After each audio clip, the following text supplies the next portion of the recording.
পৃথিবীর সকল প্রাণীর জবান থাকলেও মাছেদের জবান নেই কেন, এবং মাছেরা পানিতে কেন বসবাস করে?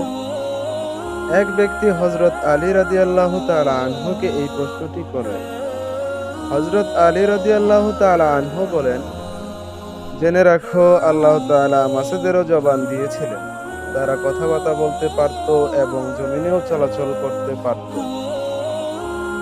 কিন্তু আফসোস, এই মাছ নিজের উপর জুলুম করেছে, যার ফলে আল্লাহ তাআলা তার থেকে কথা বলার ক্ষমতা কেড়ে নিয়েছেন এবং পরে জমিনে চলাচল করার ক্ষমতাও কেড়ে নিয়েছেন।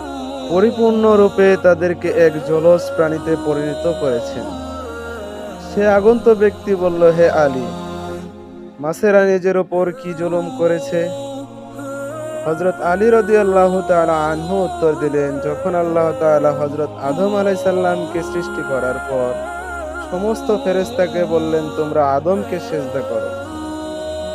তারা সবাই আদম আলাইহিস সালামকে সিজদা করলো, কিন্তু ইবলিস আদম আলাইহিস সালামকে সিজদা করতে অস্বীকার করল। ইবলিস আল্লাহ তাআলাকে বলতে লাগলো, হে আল্লাহ, আপনি আমাকে সৃষ্টি করেছেন আগুন থেকে আর আদমকে সৃষ্টি করেছেন মাটি থেকে। যার ফলে ইবলিসকে আল্লাহ তাআলা জান্নাত থেকে বের করে দিলেন। বিতাড়িত হয়ে অভিশপ্ত ও কুৎসিত রূপে দুনিয়ার বুকে এসে পড়লেন। দুনিয়াতে আসার পর সর্বপ্রথম মাছদের কুমন্ত্রণা দিলেন। ইবলিস শয়তান মাছদের বলল, মানুষ যখন দুনিয়াতে আসবে তখন নিজেদের ক্ষুধা নিবারণ করার জন্য মাছেদের হত্যা করবে এবং জীবন্ত অবস্থায় মাছেদের চাকুর সাহায্যে কেটে খাবে। মাছেরা যখন একথা শুনল, তখন মানুষদের ব্যাপারে বলে সকল প্রাণীদের একত্র করতে লাগলো মানুষদের বিরুদ্ধে, যার ফলে আল্লাহ তাআলা মাছেদের কথা বলার ক্ষমতা কেড়ে নিলেন।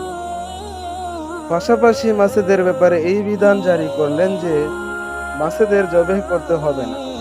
মাছেদের জীবিত ও মৃত উভয়ভাবে কাটা এবং খাওয়া যাবে। অন্যান্য পশুর ক্ষেত্রে যেমন জবেহ করার বিধান রয়েছে, মাছেদের ক্ষেত্রে সেই বিধান প্রযোজ্য নয়। মাছ আদম সন্তানের জন্য জীবিত এবং মৃত উভয়ভাবে খাওয়া হালাল। সুবহানাল্লাহ।